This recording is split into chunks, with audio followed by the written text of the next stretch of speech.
Welcome back, guys. We're back to episode 6 of my time-lapse build log series.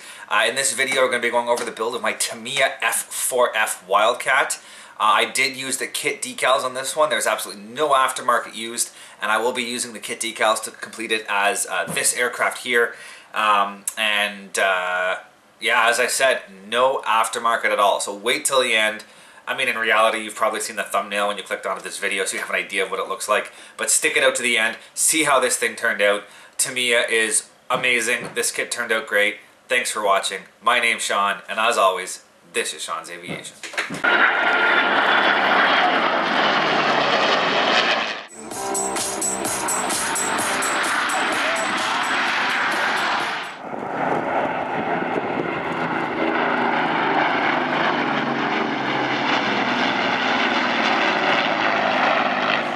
So as per usual with an aircraft model, I did start construction on this F4F with the cockpit section, and then I went ahead and gave it a shot of a dark bronze green color, which would have been accurate for a Grumman-built aircraft. Many different companies use different variations of green, and Grumman tended to use this dark bronze green for most of their cockpit areas.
And then once I got all of those interior components, mainly the cockpit, the firewall, and the basics of the main landing gear, it was time to start assembling the fuselage. And as usual, you start one spot and work your way around slowly, applying glue to ensure that there are no steps. You will also notice this aircraft has a interesting build-up where the lower fuselage is part of the lower wing, so it created some pretty interesting seams that I had to work on later on in the aircraft.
So at this point, I installed the canopy onto the aircraft. It's a pretty simple canopy. There's just the forward windscreen and the sliding section.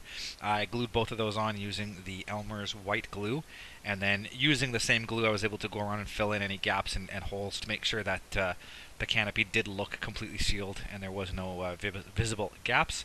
I then went ahead and started masking the canopy using my usual technique of applying the masking tape, and then with a backlit view using an X-Acto knife to cut out the window shapes.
is, I'll probably drill the hole, probably right here where this circular detail is. I'll probably drill the hole into here, which like I said lines up quite nicely, just at the trailing edge, and I'll have the stand mounted there.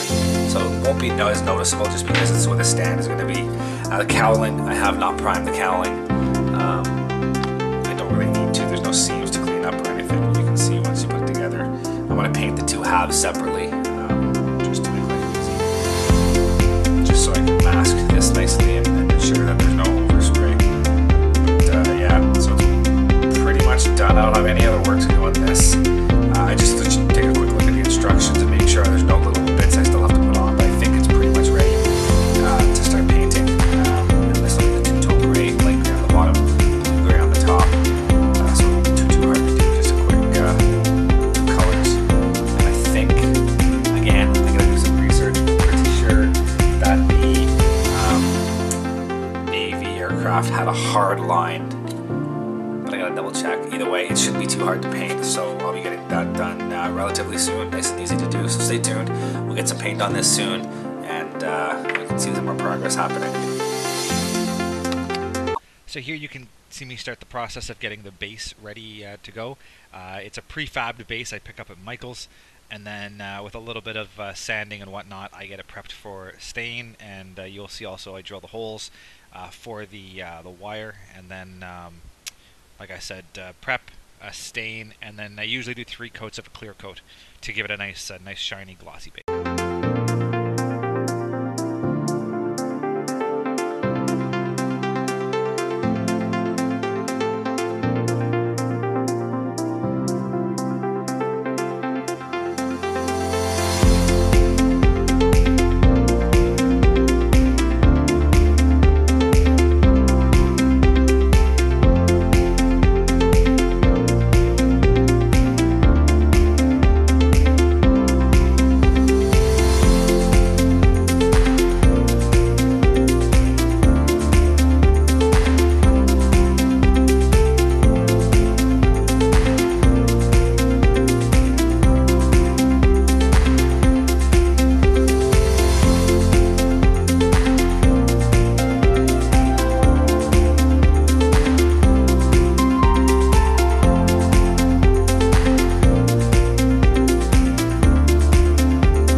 go. Bit of an update on the progress on this one. Everything has been painted. It was a pretty easy paint scheme, being just two colors in reality. painted the lower color gray first, and then painted the lower color gray, and then I masked off for the upper, and I painted the blue-gray upper colors after. The cowling, I painted the lower gray separate, and then I actually taped it to the model in order to make sure that these panel lines matched. But as I said, painting is done. It is ready for a gloss coat and then a bit of weathering. I'm not going to go too crazy on the weathering. I think I'm just going to do a simple black wash. I'm not going to do a lot of gun staining or a lot of exhaust staining or whatnot on this. Then again, who knows, maybe I will. I'll see how I feel once I get the construction started and get the weathering on it, see how I feel about it. The Navy aircraft tended to be weathered pretty heavily.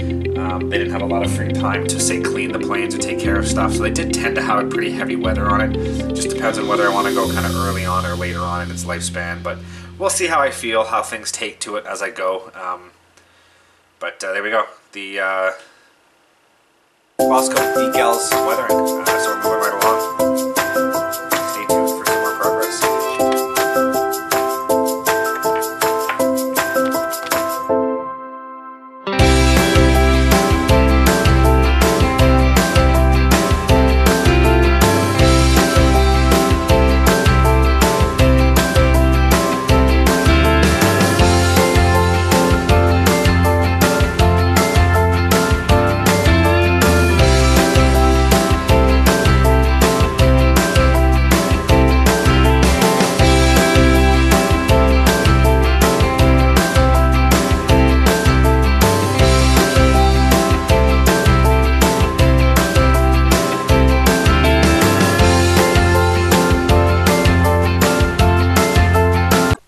Here I began the decaling process. As you saw, I went ahead and gave the entire aircraft a gloss coat using Future, and now I'm applying the decals. Being an early war version of this aircraft, there weren't quite as many markings as later versions, so it was a relatively quick and painless task of installing the decals. As usual, Tamiya decals went down nice and smooth. Very, very few issues getting these to settle down nicely. Just a slight hit of the microsol and solvaset, and everything went down nice and smooth.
begin the weathering process with the black wash, doing it a little bit differently than in previous iterations. I'm going directly onto the model with a full thickness black paint, not watered down at all, and then just wiping it off as I go.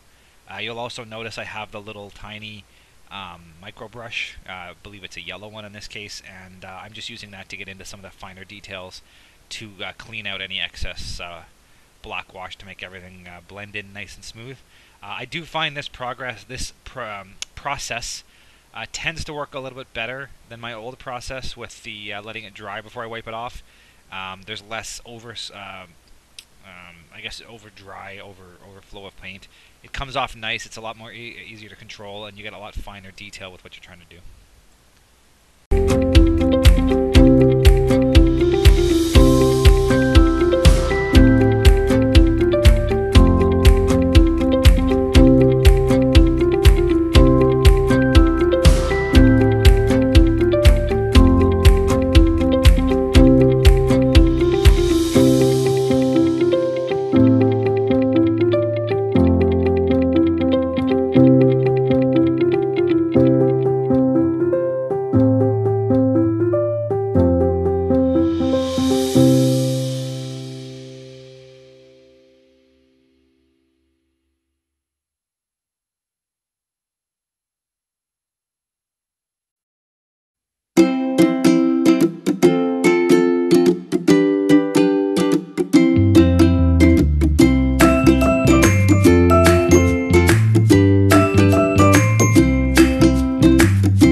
we get down to the last few minor points. As you've seen, I've pulled the masking off.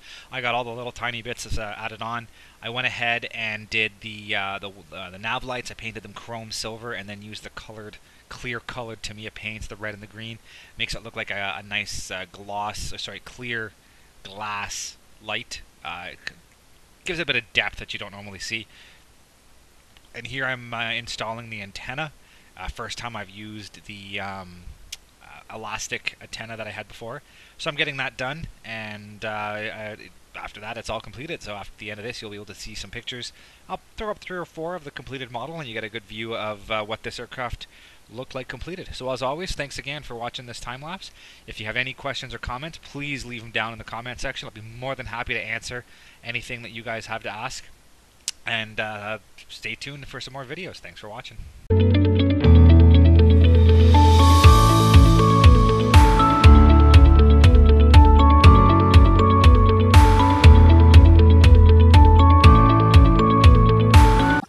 Thank you for watching, guys, and as always, if you are interested in any of the content you see, you can access my website at www.seans-aviation.com.